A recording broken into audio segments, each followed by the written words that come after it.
Which all-terrain tire do you need for your Subaru? Well, we got all of them. And we got Ben walking through here.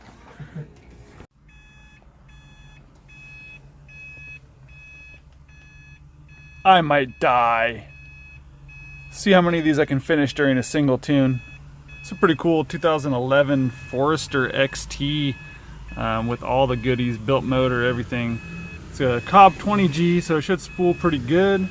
And it is an automatic, so we're gonna be a little bit down on overall power, but it should be a pretty cool car. I've always loved this body style of Forester. It's just so gangster looking. So we've got a newer, this is like an 08 and up STI top mount, which is a larger thermal mass. This car came with the world's smallest top mount from the factory. We've got a nice AEM 3.5 bar map sensor. This is going to give us, actually, is that a 3.5? No, that's a 5 bar. Dang, it's a big boy. The car's ready for some speed density, except it doesn't have an air temp sensor. A couple other things that are kind of weird on this. You can see here on the coolant overflow, we don't have the port that goes to the radiator here. That's kind of a weird thing. Hopefully that's not going to cause an issue with cooling. He does have correct sequential pressure caps, but the way that this works, it's supposed to bleed air from down here back up to there. So might see if I can find a port for this and correct that issue before we tune the car. Otherwise, it does have a Cobb intake. There is no airbox here, so it is trying to rely on cold air coming up from inside the fender well, but it may have kind of a hard time keeping the cool air. With the top mount, it's important that we have cool air. Another thing we have over here, this is the IAG race version of this, which does require some speed density tuning. Except he's just got a paper towel covering it, so we don't want that. While it can probably breathe through the paper towel, it'd be much preferable to have this just be open, and or usually people run just a drip tube that comes out of there. So we'll address a couple of these issues before we tune the car. Let's see here. Boost control is not, as far as I can tell, not hooked up correctly. No, wait, maybe it is. Yeah, intake. If this comes back down here, yeah, so intake, actuator, turbo. A little tip for remembering that.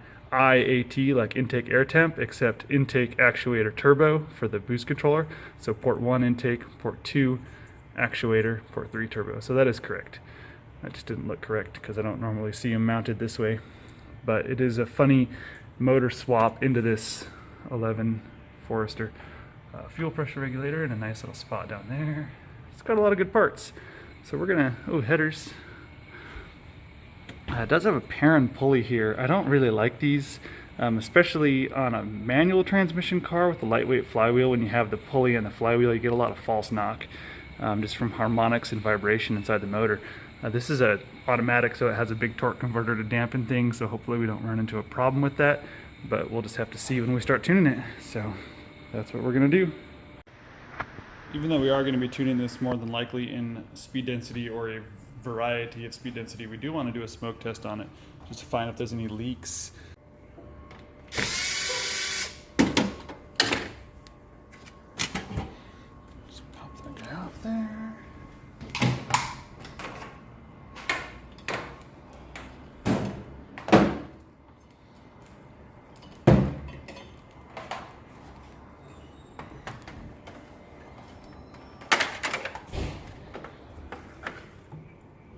So this machine is going to put some pressurized smoke into the intake.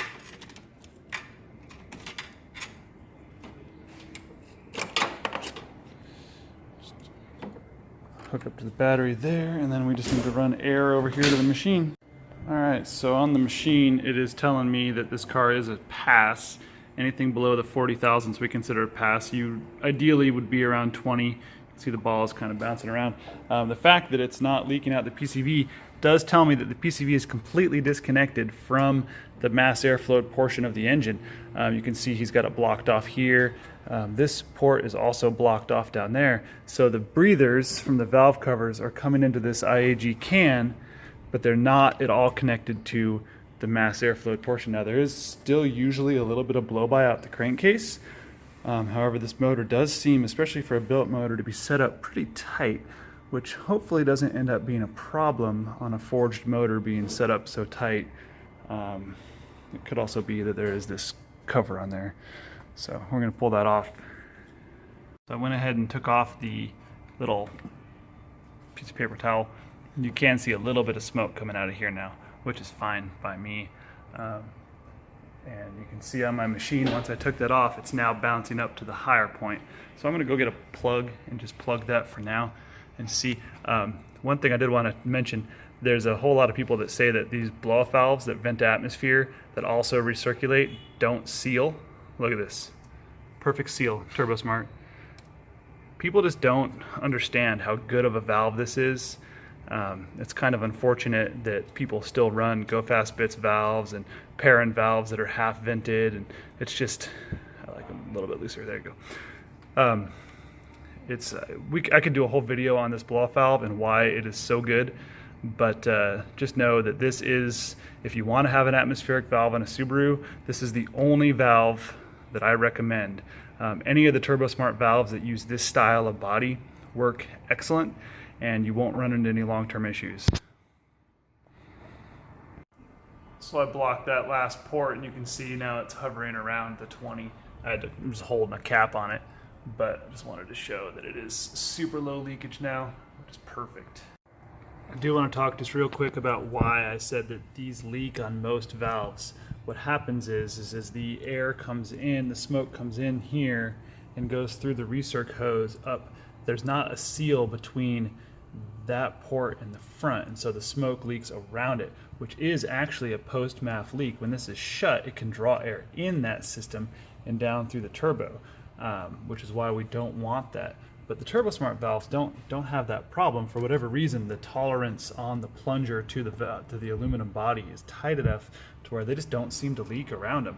On top of that, there's actually an O-ring seal on the bottom of the brass plunger, so it has an O-ring that seals it against the aluminum base housing.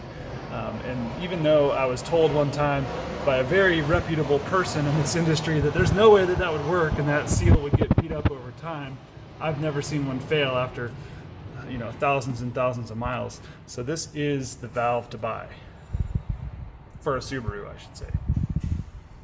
Taco Tuesday with the Sriracha tacos and the Liberty Brew. 50 flavors in one. Had to get that out of the fridge to make room for the mass influx of rock stars. It's time for today's installment of Poorly Designed Products. We have a gauge cluster. I don't know what brand it is, to be totally honest. It replaces the whole top surround, and we have these beautiful AEM gauges. But I want you to take a look here. You see that? There is no gap at all. If I go all the way down, we've got a little bit of a gap.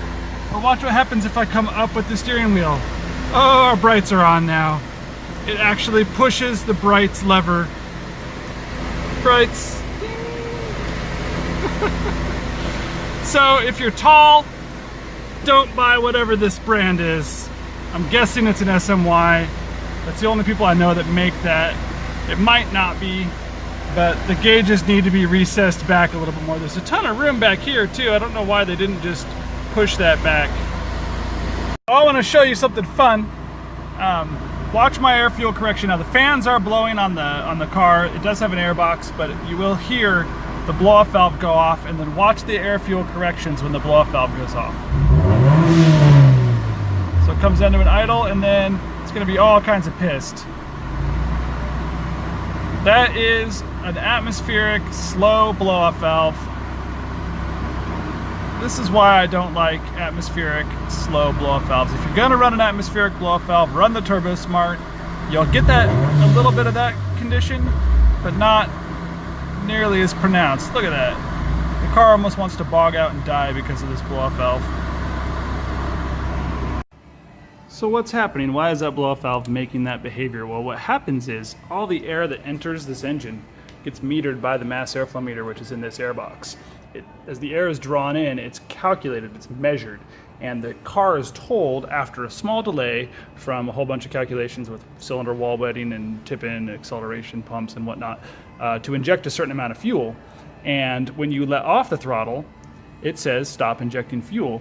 Well, when that fuel cut happens, if this valve is still open, when the fuel cut basically re-enriches, it can't accurately calculate this extra fuel. So you've got all this fuel from the valve opening and the air that was supposed to enter the system that the car is not expecting to have to re-meter.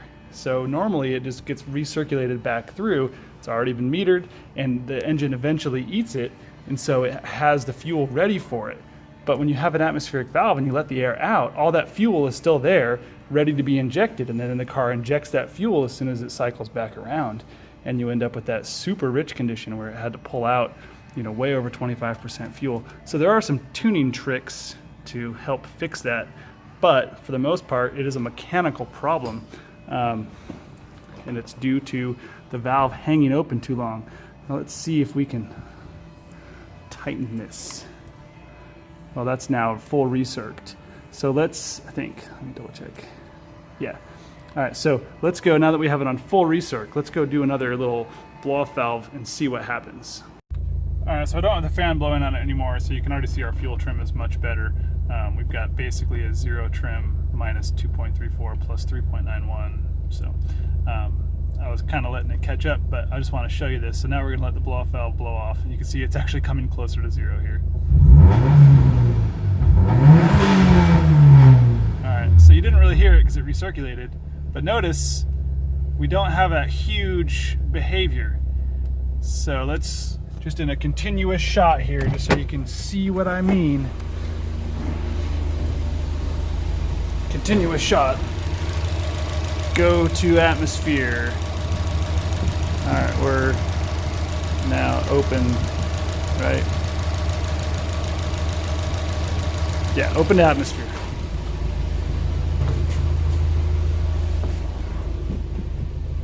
And see, our fuel trim's still fine, but now here we go.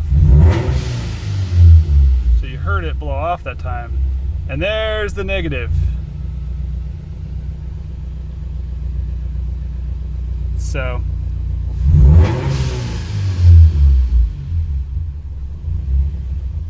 that is what having an atmospheric blow-off valve that hangs open forever on your car does. Now if you had a TurboSmart valve on this, you would see a little bit of that swing.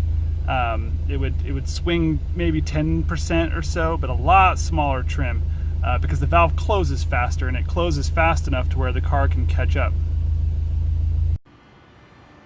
So can you run an atmospheric blow-off valve on a Subaru? Well, the answer is yes, you can. Obviously this car did. It didn't die, it didn't actually bog out to the point where it would have been undrivable, but it's not ideal. Certain aftermarket atmospheric blow-off valves work okay. This is not one of them. This is the Go Fast Bits response. This valve is, I mean, in my opinion, it's trash. It should go in the garbage. It's a good valve on a speed density car, but these aren't native speed density. So if you were to convert this car to speed density, you'd have no problem running any kind of blow-off valve you wanted. But this valve on a math car is not, unless you're on full recirc, which at that point, why even have it? A factory valve would be perfectly capable of handling any of the power this car could make if you want to stay recirculated. So the answer is yes. You can run an atmospheric blow-off valve, but you shouldn't. Thanks for watching.